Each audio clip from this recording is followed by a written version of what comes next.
c'est l'esprit de sacrifice. Jésus se sacrifie. Je crois que l'esprit de sacrifice, on l'a tous. Tous les hommes ont l'esprit de sacrifice. Seulement, voilà, l'esprit de sacrifice, il peut se comprendre dans deux sens. Se sacrifier soi-même pour les autres ou sacrifier les autres pour nous. L'alternative, elle est là. Et il faut remarquer, c'est souvent ça ce qui se passe. L'équilibre, je pense, dans ce domaine est un peu difficile. Jésus, il a choisi de se sacrifier pour les autres. Hérode, l'esprit animal, l'esprit de Rome, l'esprit de la violence, l'esprit de la brutalité, lui, il choisit de sacrifier les autres pour lui. Et là, il en a sacrifié quelques-uns. Il a les mains couvertes de sang, non seulement ses mains, mais ses vêtements tout entiers, son corps tout entier. Ça, c'est quelque chose qui est terrible dans ce monde. Jésus a choisi de se sacrifier. Et encore une remarque, dans notre société, l'homme est impressionné par la force. C'est vrai. Regardez les enfants, le monde, les films qui sortent, les jeux. Les jeux où on tire sur tout ce qui bouge, mais vraiment sur tout ce qui bouge. Il y a même des chrétiens qui jouent à ça. Moi, je me bagarre avec mes enfants ou quoi, c'est pas des jeux, ça, c'est pas GTA, des choses comme ça, que de violence qui est là. Et ça impressionne les succès des films, des livres, des jeux où la violence s'étale, être le plus fort, gagner. Manger ou être mangé, voilà, le combat pour la vie, pour la survie. Mais non, le combat pour la vie, la survie, ce n'est pas de manger les autres. Le combat pour la survie, c'est de se tourner vers le Seigneur et de vivre de ce qu'il nous donne. Et ça, c'est l'état d'esprit du monde. Mais l'enfant de Dieu, lui, va découvrir avec émerveillement la puissance inégalée de cette apparence de faiblesse qu'est l'esprit de la croix. Amen. L'avenir de la vie n'appartient pas à la force de la chair, mais à la puissance de l'esprit qui agit à travers un esprit doux et fort de la croix, un esprit doux, la douceur de Jésus-Christ, en opposition à toute cette brutalité qui était là. L'esprit de la croix, c'est l'amour qui donne et qui se donne. C'est ça l'esprit de la croix, entre autres. C'est l'amour qui donne aux autres, qui supporte et qui se donne aussi pour les autres. C'est l'état d'esprit qui animait Jésus. Il était motivé par ces choses-là, l'amour de ceux qui étaient perdus. Et pour ça, il était prêt à donner. Il a donné beaucoup. Il a guéri des malades, il a fait du bien, il a fait des prodiges et des miracles extraordinaires. Mais il s'est allé jusqu'à se donner sur la croix, jusqu'à subir cette mort ignominieuse de la croix, scandaleuse de la croix. Il est allé jusque-là. C'est ça l'état d'esprit de la croix. Si je peux prendre un exemple aussi, là autour de ces événements, on a comparé Hérode et Jésus, on pourrait aussi prendre pour exemple Pierre, l'apôtre Pierre et Jésus. Matthieu chapitre 16, verset 21, il est dit ceci: dès lors, Jésus commença à faire connaître à ses disciples qu'il fallait qu'il aille à Jérusalem, qu'il souffre beaucoup de la part des anciens, des principaux sacrificateurs, des scribes, qu'il soit mis à mort et qu'il ressuscite le 3e jour. Pierre, l'ayant pris à part, se mit à le reprendre et dit « À Dieu ne plaise, Seigneur, cela n'arrivera pas. » Mais Jésus, se retournant, dit à Pierre « Arrière de moi, Satan, tu mets en scandale, écoutez bien, tes pensées ne sont pas les pensées de Dieu, mais celles des hommes. » Pierre, ton état d'esprit, ce n'est pas l'état d'esprit de la croix. Pierre, ton état d'esprit, ce qui t'anime, ce n'est pas ce qui m'anime, moi.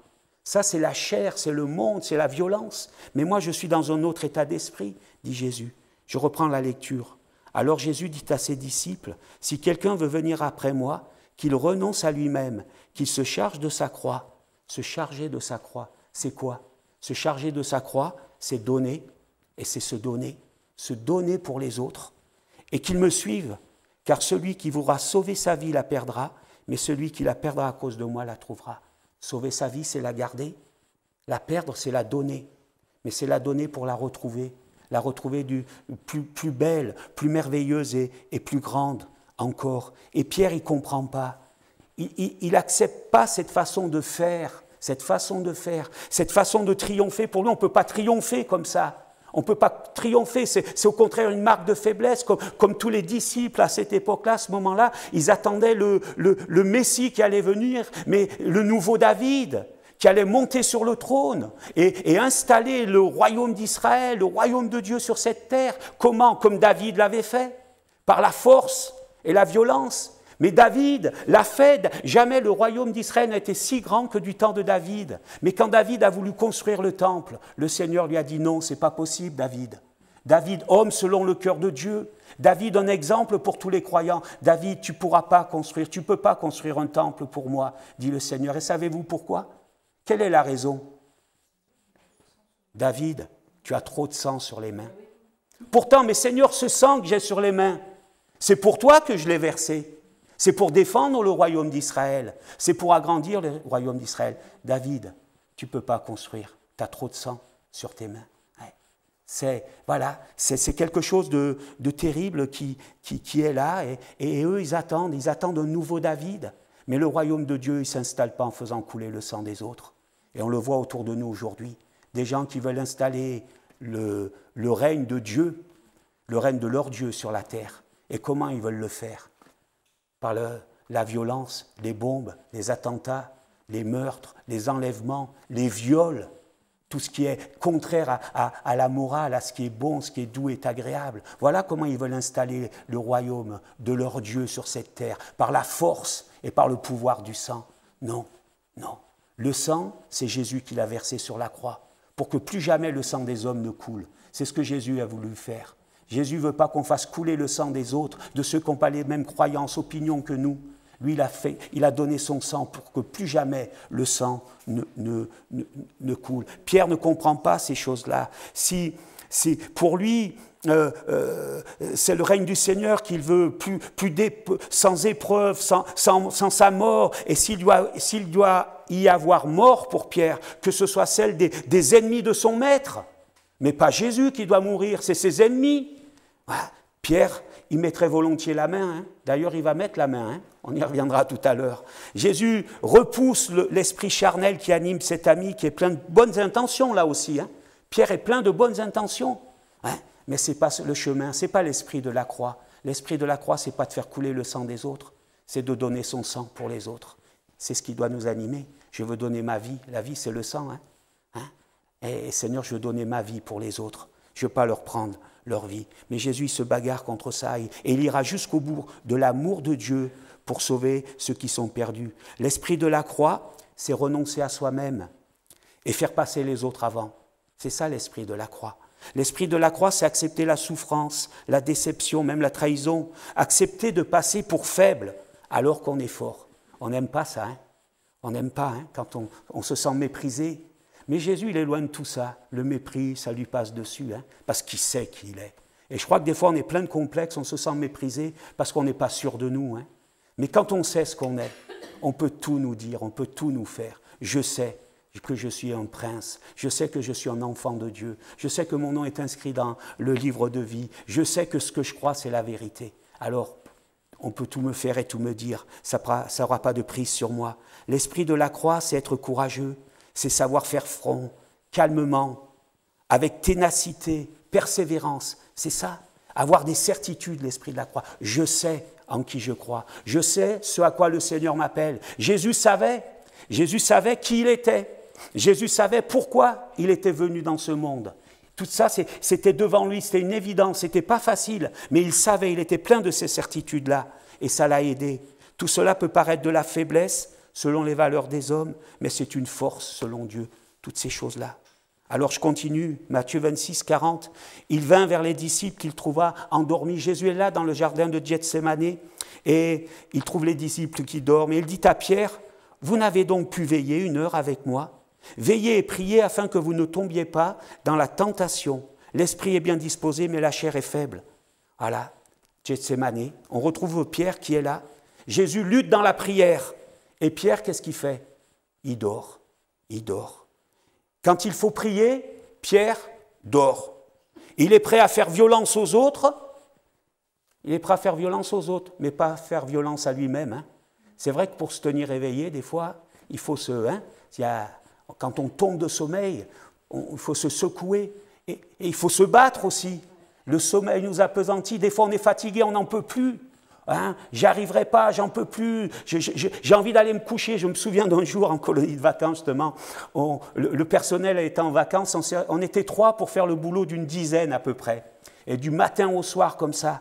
Et on était 2 garçons et la directrice qui était là, et puis il fallait faire la vaisselle de 80 personnes, 90, et c'était du boulot, on était là, on n'arrêtait pas. Hein. Souviens-moi, au-dessus de cette plonge, la sueur qui coulait, et puis on grattait. Et puis il y a mon copain qui était là avec moi, au moment il a dit « Oh, moi j'arrête, j'en peux plus, je suis fatigué ». Et il est allé se coucher. Et on était 3, pas beaucoup, pour faire beaucoup de travail. On s'est retrouvés à 2 pour faire toujours le même travail. Bon, ben on a dit on serre les dents, on y va, hein. Il faut se bagarrer. Nous aussi, on avait sommeil. Nous aussi, on était fatigués. Mais des fois, il faut se bagarrer. Pierre, il ne s'est pas bagarré contre lui. Il voulait se bagarrer contre les autres. Mais il n'a pas voulu se bagarrer contre lui-même. Il est courageux charnellement, mais il n'est pas courageux spirituellement. Et l'esprit de la croix triomphe par la prière. Alléluia. L'esprit de la croix triomphe par la prière, par la foi, par l'amour. Mais l'esprit de la croix, c'est se battre aussi contre nous-mêmes, contre nos découragements, contre nos peurs, contre notre incrédulité, se battre contre l'incrédulité. Jésus s'est battu en moment, « Seigneur, s'il est possible que cette coupe s'éloigne de moi. » Non, Seigneur, pas ma volonté, mais la tienne. Quand il était dans le jardin de Gethsémani, justement, des grumeaux de sang coulaient tellement le combat était intense. C'est ça l'esprit de la croix. C'est choisir de servir le Seigneur et d'aller jusqu'au bout. C'est l'esprit de la croix, c'est un combat contre soi-même, mais contre ses peurs, ses découragements, ses angoisses. Et c'est aller vers le Seigneur pour en trouver la solution. Alors, pendant le temps du sommeil de Pierre, Jésus il a accepté d'être considéré comme coupable. Lui en qui il n'y avait ni péché ni fraude. Et à partir de ce moment-là, il sera traité comme un criminel. Mais il ne regimbera pas, il acceptera toutes ces choses. Et l'esprit de la croix, il accepte l'inacceptable. L'esprit de la croix, il accepte l'injustice. C'est dur d'accepter l'injustice. Déjà, nous, on n'accepte pas trop ce qui est juste. Quand on a fait un excès de vitesse et qu'on est verbalisé, « Oh, c'est pas normal, j'étais à 95, c'est limité à 80 quand même, ils exagèrent, ils font ça pour de l'argent, il n'y a que l'argent qui les intéresse. » Eh ouais, mais c'est limité à 90, c'était à 95. Voilà, c'est tout. Mais c'est juste pourtant, et on regimbe. Alors quand c'est pas juste, c'est terrible ça. L'esprit de la croix choisit la volonté de Dieu malgré la difficulté. Et l'esprit de la croix, il accepte d'être traité injustement. Il accepte qu'on nous crache au visage. Je ne sais pas si ça vous est déjà arrivé, que quelqu'un vienne et vous crache au visage quand vous lui parlez du Seigneur. Moi, ça m'est arrivé. Vous savez ce qu'il faut faire dans ces cas-là ? Il faut s'essuyer. Et puis, il faut continuer à parler. Il faut continuer à aimer. Il faut continuer à dommer. C'est ce que Jésus a fait. Méprisé, humilié, il a continué. C'est ça l'esprit de la croix. Amen. Une troupe en armes s'approche. Judas est là. Est-ce que c'est par un baiser que tu trahis, Judas ? L'esprit de la croix, il est point aveugle. Jésus a vu que Judas venait pour le trahir. Il le savait. L'esprit de la croix, il est clairvoyant, il persévère. Il ne résiste pas aux méchants. Jésus s'est laissé arrêter. Il n'y a pas eu de peur. Et par conséquent, il n'y a pas eu de colère. Jésus n'a pas eu peur. Je crois que nos colères, des fois, elles viennent de nos peurs. On réagit, c'est nos réactions. Mais Jésus, il était dans la paix. Il savait que c'était la volonté de Dieu. Et ce qu'il faisait, il le faisait pour le Seigneur. Alors, pas de peur, mais pas de colère en lui. De la sagesse. Il a sauvé. Il s'est encore... Là, on venait pour le mener au supplice, mais il s'occupait des autres. Il s'est occupé des siens, pour que les siens ne soient pas avec lui sur ce chemin-là, pour qu'ils soient épargnés à ce moment-là. Et c'est à ce moment-là, quand on est venu chercher Jésus, c'est à ce moment-là que Pierre s'est réveillé quelque part. Il s'est réveillé, mais pour faire quoi ? Pour faire violence. Et qu'est-ce qu'il a fait ? Il a sorti son épée.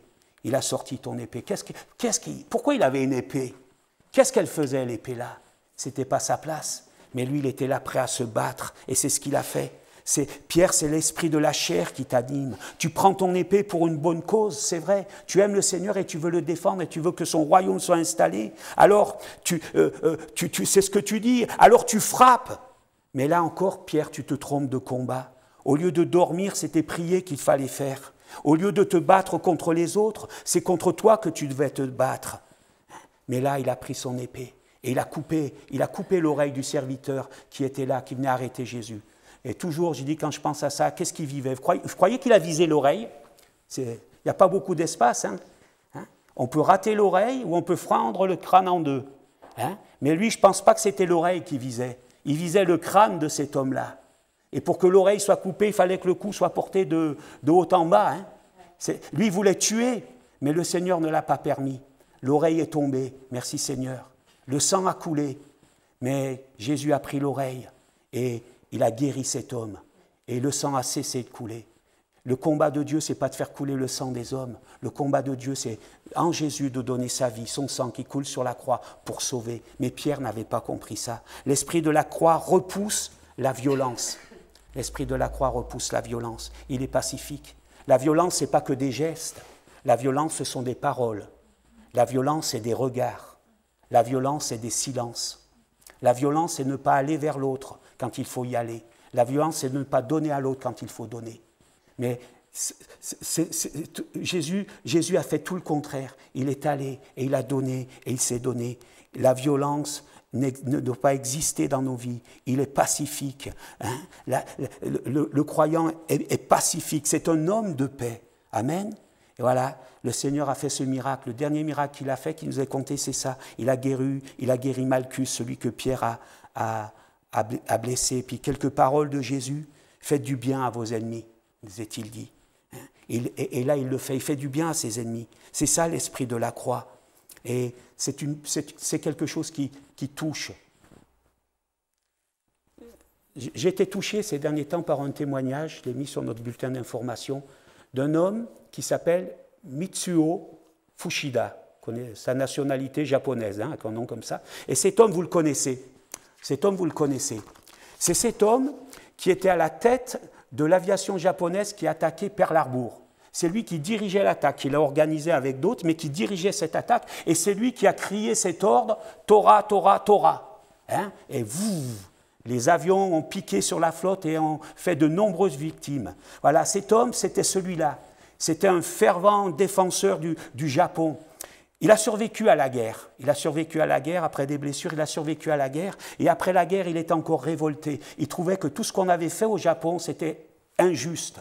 Et c'était quelqu'un qui était remonté. Et à un moment, il a rencontré un ancien compagnon de combat qui était prisonnier aux États-Unis et qui est rentré au Japon. Et là, il a parlé avec lui. Et lui, Mitsuo Fushida, il s'imaginait que les prisonniers japonais aux États-Unis étaient maltraités, comme les prisonniers américains, anglais étaient maltraités au Japon d'une façon terrible. Et il pensait que c'était la même chose, mais son compagnon lui a dit non, non, pas du tout, au contraire, on a été aidés, on a été secourus, et notamment une femme nous a beaucoup aidés, et cette femme, elle nous a aidés malgré le fait que ses parents étaient missionnaires au Japon, et qu'ils ont été tués par les Japonais au début des hostilités, dans ces périodes qui ont précédé la guerre. Et malgré ça, malgré que le mal que les Japonais avaient fait à cette famille, cette femme a aidé d'autres Japonais. Mitsuo était surpris. Il rencontre un autre homme. Lui, c'était un prisonnier de guerre, quelqu'un qui avait participé au raid avec Doolittle au-dessus de Tokyo et qui s'était écrasé, qui avait été fait prisonnier et qui avait été très maltraité et même torturé par ces gardiens japonais. Si vous avez vu quelques films parlant de ces choses-là, on a des témoignages vraiment difficiles sur les conditions des prisonniers de guerre au Japon. Et cet homme avait subi tout ça. Et malgré ça, cet homme, il a découvert Dieu dans ces conditions-là, dans ces conditions de torture et où il subissait des choses abominables. Il s'est tourné vers Dieu, il l'a rencontré. Et quand la guerre a été terminée, il est revenu au Japon pour porter l'évangile et pour témoigner de Jésus. Et cet homme, Mitsuo Fushida, a vu ça, il ne comprenait pas, parce que dans son code d'honneur, le Bushido, c'est le code d'honneur des samouraïs, la vengeance, c'est acceptable, et même la vengeance, c'est un devoir. Si on a fait du mal à ta famille, tu dois, jusqu'au péril de ta vie, jusqu'à donner ta vie, tu dois venger ta famille. Et lui, il ne comprenait pas pourquoi ces gens ont fait ainsi. Et c'est comme ça qu'il a découvert l'amour de Dieu qui se donne. Il a découvert des gens qui, malgré ce qu'on leur avait fait, malgré ce que leur ennemi leur avait fait, ils ont aimé leur ennemi. Pas seulement en parole, mais en geste et en acte. Et ça l'a touché. Alors il a voulu découvrir le Dieu qui était capable de faire des choses comme ça. Et il a lu Luc 23, qui parle de la crucifixion de Jésus. Et là, son cœur a été touché et bouleversé par l'amour de Dieu qui se donne pour les autres, qui se donne pour les ennemis. Alléluia, l'esprit de la croix se manifeste par des œuvres d'amour plutôt que par des actes de violence, même de justice violente. Oui, c'est ça l'esprit de la croix. Jésus, quand il était mené vers la croix, il acceptait les entraves. Il était lié, mais il était plus libre que ceux qui l'avaient lié. Et il donne sa vie. On ne lui la prend pas, la vie. Il a donné. Jésus, on n'a pas tué Jésus sur la croix. On ne l'a pas tué, ce n'est pas nos péchés qui ont tué Jésus sur la croix. Il a donné sa vie pour nous sauver de notre péché. C'est un choix qu'il a fait, c'est un engagement. Tous l'abandonnent, on se moque de lui, ne dit rien. On a relâché Barabbas. Barabbas, le dur à cuire. On l'a relâché à la place de Jésus. On a choisi là encore la force brutale. On a choisi la force brutale plutôt que de choisir l'humble, l'homme d'amour. Celui qui portait l'épée, celui qui avait tué. On l'a choisi lui plutôt que celui qui avait fait du bien.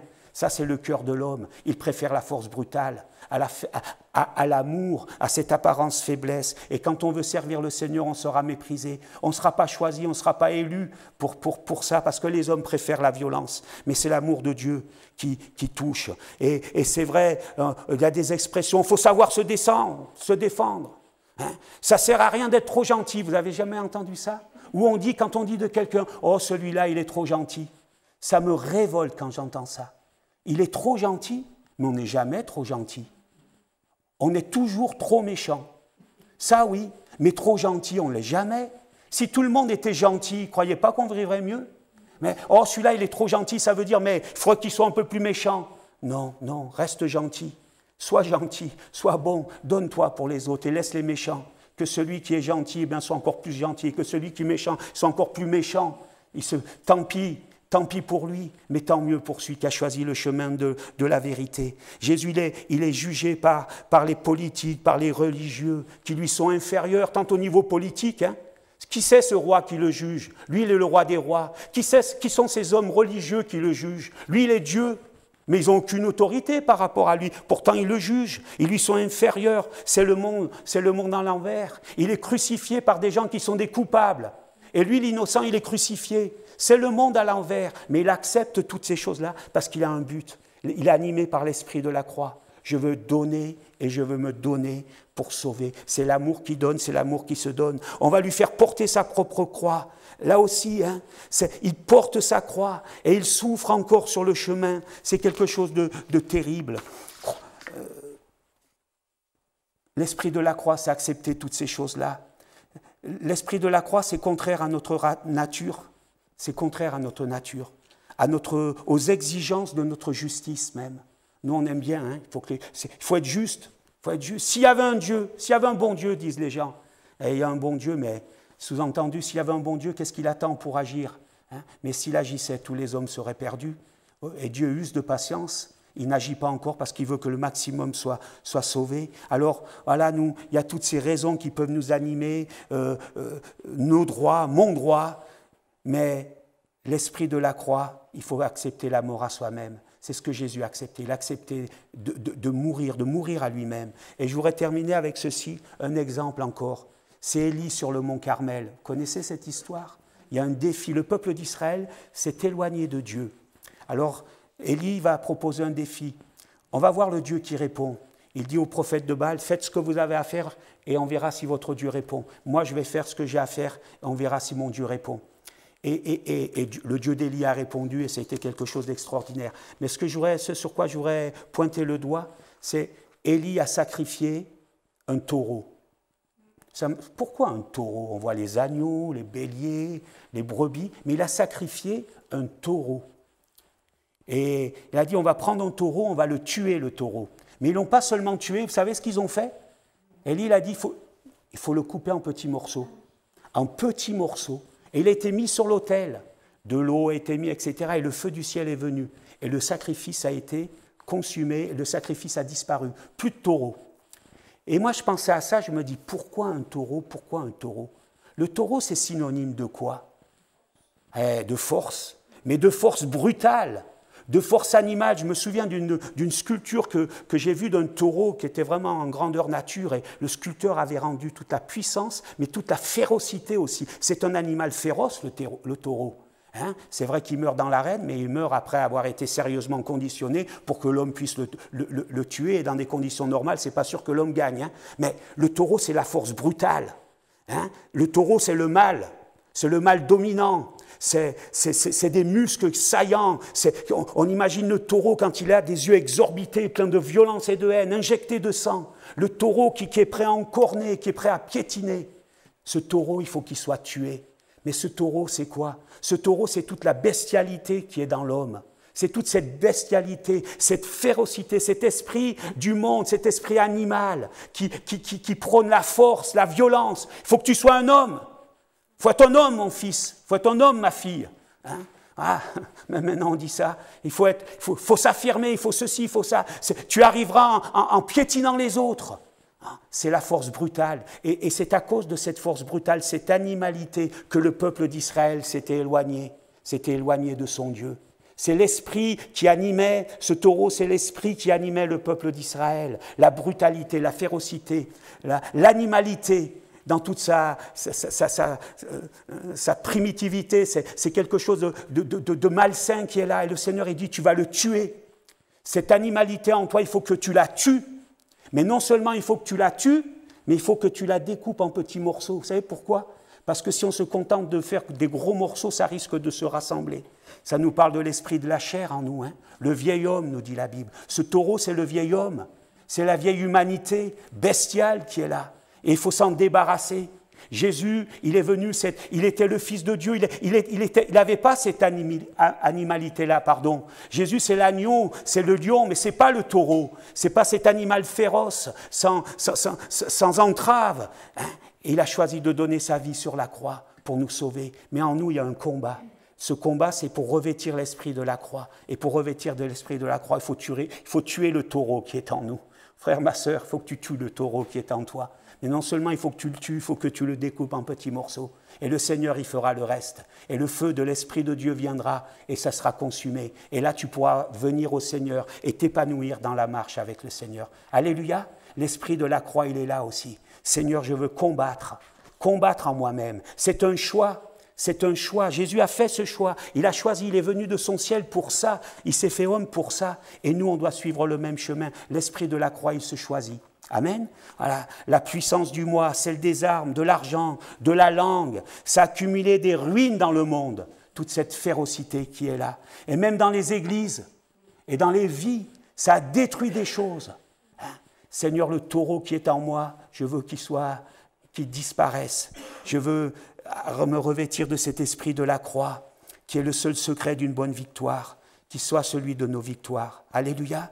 La faiblesse, l'apparence faiblesse, ce n'est pas une vraie faiblesse.